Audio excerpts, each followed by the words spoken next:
আপনারা যে হাঁস স্ক্রিনে দেখতে পাচ্ছেন, এই হাঁসের বাচ্চা দুটি মাত্রই জন্ম নিয়েছে, অর্থাৎ ডিম থেকে বেরিয়েছে। আর সাধারণত হাঁসের বাচ্চা জন্ম নেওয়ার পর শরীরের তাপমাত্রা অনেক বেশি থাকে, যার কারণে ওরা শীতে কাঁপতে থাকে এবং ওদের প্রচুর তাপমাত্রার প্রয়োজন হয়।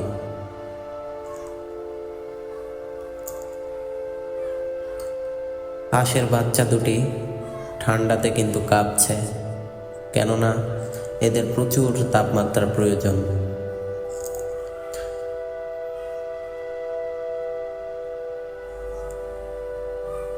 এবং একটি আরেকটির উপরে এমনভাবে দেহ থেকে তাপ নেওয়ার চেষ্টা করছে যেন বাইরের শীতলতা তাদেরকে ছুঁতে না পারে।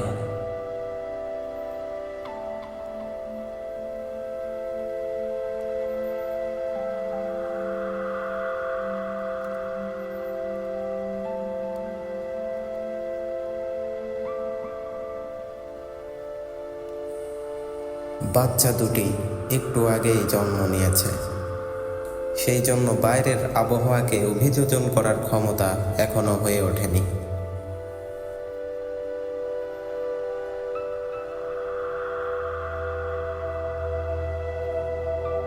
জন্ম নেওয়ার পরে অনেক দুর্বল থাকে, সেজন্য হাঁটাচলা করার ক্ষমতা নেই।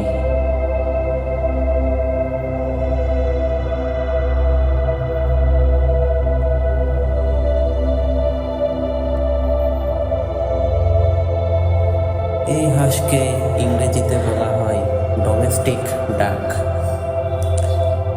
এবং এই হাঁসের বৈজ্ঞানিক নাম অ্যানাস প্ল্যাটিরিনচস ডোমেস্টিকাস। এই হাঁসকে কেউ কেউ বলে থাকে এটি চাইনিজ হাঁস, আবার আমেরিকান কিছু দেশেও এই হাঁসগুলোকে দেখা যায়। এই হাঁসগুলো পৃথিবীর সর্বত্রই পাওয়া যায়, তবে এই হাঁসের প্রজাতির কথা বললে বিশেষভাবে চায়নার নাম উঠে আসে।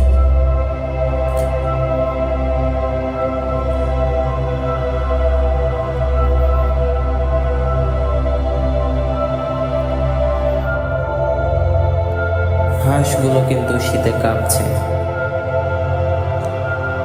বাইরের শীতলতা যেন হাঁসকে স্পর্শ করতে না পারে, সেই জন্য একটি কাপড়ের মধ্যে হাঁসগুলোকে রাখা হয়েছে।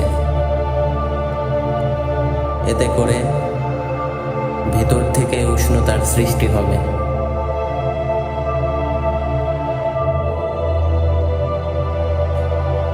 এবং হাঁসগুলো কিন্তু জন্ম নেওয়ার পরে একেবারেই নড়াচড়া করছিল না, এখন কিন্তু অনেকটাই নড়াচড়া করতে পারছে এবং আস্তে আস্তে সচল হয়ে উঠছে।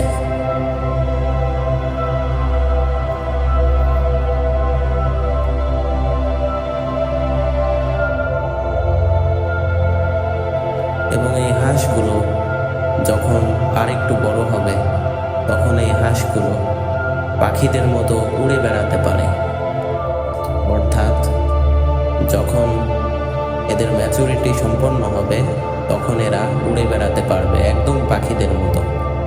তবে হ্যাঁ, যখন এদের বয়স বেশি হয়ে যাবে তখন এদের ওজন অতিরিক্ত বৃদ্ধি পাবে, যার কারণে এরা উড়ার ক্ষমতা হারিয়ে ফেলবে, কেননা এদের ওজনের কারণে এরা উড়তে পারবে না।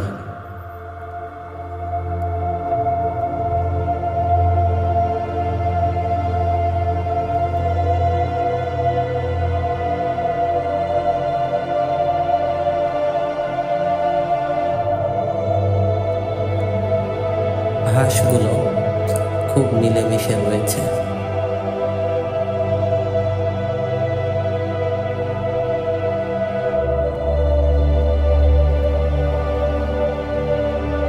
হাঁসগুলো এভাবেই আস্তে আস্তে বেড়ে উঠবে।